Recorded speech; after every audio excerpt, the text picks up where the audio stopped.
شیخ معین الدین عمر بن محمد الملا، ان کا دور ہے 570 ہجری،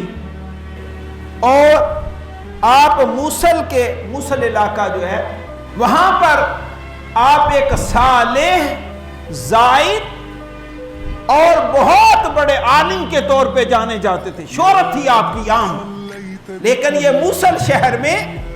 اپنی صالحیت کی وجہ سے بڑے مشہور تھے، زاہد و عابد ہونے کے والے سے بڑے مشہور تھے، اور بہت بڑی علمی شخصیت کے طور پر یہ مشہور تھے، شیخ معین الدین عمر بن محمد الملا۔ وہ فرماتے ہیں یہ بزرگ